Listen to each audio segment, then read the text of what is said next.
కాళేశ్వరం ప్రాజెక్టులో భాగంగా తెలంగాణలో వేల కోట్ల రూపాయలతో నిర్మించిన మేడిగడ్డ, అన్నారం, సుందిళ్ల బ్యారేజీలు దెబ్బతినటానికి అప్పటి సీఎం కేసీఆర్దే పూర్తి బాధ్యతని జస్టిస్ పీసీ ఘోష్ కమిషన్ తేల్చినట్లు తెలంగాణ ప్రభుత్వం ప్రకటించింది. కమిషన్ నివేదికపై చర్చించిన తెలంగాణ మంత్రివర్గం చట్టసభల్లో చర్చించి సభ్యుల అభిప్రాయాల మేరకు చర్యలు తీసుకోవాలని నిర్ణయించింది. 3 బ్యారేజీల ప్రణాళిక, నిర్మాణం, పూర్తి నిర్వహణ మరియు నిర్వహణలో జరిగిన అవకతవకలు మరియు అక్రమాలకు ప్రత్యక్షంగా మరియు పరోక్షంగా జవాబుదారిగా అప్పటి ముఖ్యమంత్రి చంద్రశేఖరరావు గారు వ్యవహరించారు. జీడీ కర్ మరియు జియో ఫిజికల్ ఇన్వెస్టిగేషన్ వంటి కీలకమైన అధ్యయనాలు జరగలేదు అని కూడా చాలా స్పష్టంగా ఉంది. సరైన క్షేత్ర అధ్యయనాలు మరియు పరిశోధన లేకుండా డిజైన్లు తయారు చేయబడ్డాయి.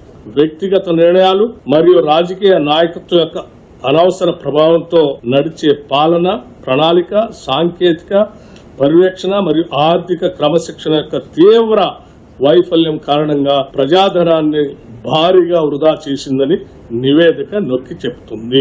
ఊరు మార్చి, పేరు మార్చి, అంచనాలు మార్చి అవినీతికి పాల్పడి నిర్మించిన కాళేశ్వరం ప్రాజెక్టు ఈ రోజు కూలిపోయింది. ఈ నివేదికను ఈ రోజు మంత్రివర్గంలో ఆమోదించడమే కాకుండా రాబోయే రోజుల్లో శాసనసభలో ప్రవేశపెట్టి ఇంక్లూడింగ్ లీడర్ ఆఫ్ అపోజిషన్ దీని చీఫ్ మినిస్టర్ చంద్రశేఖరరావు గారు, ఆనాటి సాగునీటి పారుదల మంత్రులు, ప్రజాప్రతినిధులు స్పష్టంగా వాళ్ళ అభిప్రాయాలను స్వేచ్ఛగా చెప్పడానికి అవకాశం కల్పించాలని ఈ రోజు మంత్రివర్గ సమావేశంలో మేము నిర్ణయం తీసుకున్నాం.